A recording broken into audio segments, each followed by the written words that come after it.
Hey, so I told this story in the introduction, but I thought you'd enjoy the narrated version.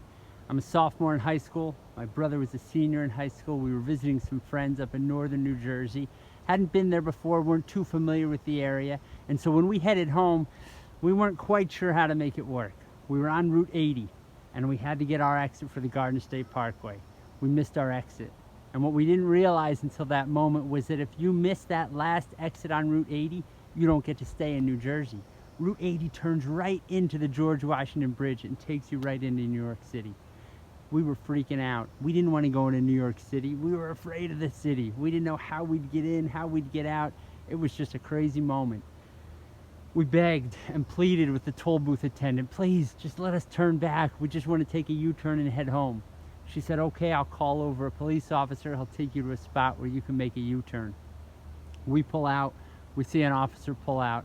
We thought we were safe, but only then did the officer just gun it and start weaving in and out of traffic onto the GWB.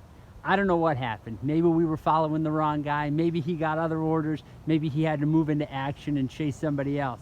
But instead of having someone to follow home, we were now on our own. Heading over the George Washington Bridge, 2 high school students not sure how to get in or out of the Big Apple.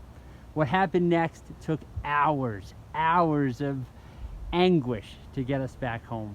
And I always go back to that story. It's a great reminder that when you're heading into uncharted territory, it's great to have someone to follow, and it's great to know that you can trust the one that you're following. And that's the essence, as you know, of my book, Follow Me.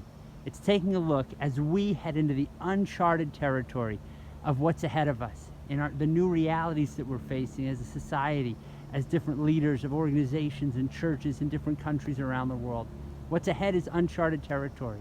And so let's look back to the Apostle Paul. Let's look back at some great leaders from history and from Scripture and see how we can move our way forward. And so I want to hear from you. Who are some of those leaders that you look back on? Who are some of those people that have come into your life at just the right time and helped nudge you in the right direction? That might be a fun way for us to interact here on this page, get to know each other a little bit better. So share in the comments below. Give a shout out to 1 or 2 of the mentors or leaders who have helped guide you on your leadership journey so far. So good to be with you. I'll post some videos like this now and then and introduce some new concepts and topics that we can talk about with one another. So thanks so much for being here. Continue to share the page, invite others to join us, tag some of those leaders in your posts, and let's continue to keep the conversation going so we can sharpen each other with some ancient wisdom that's going to help us lead into the future.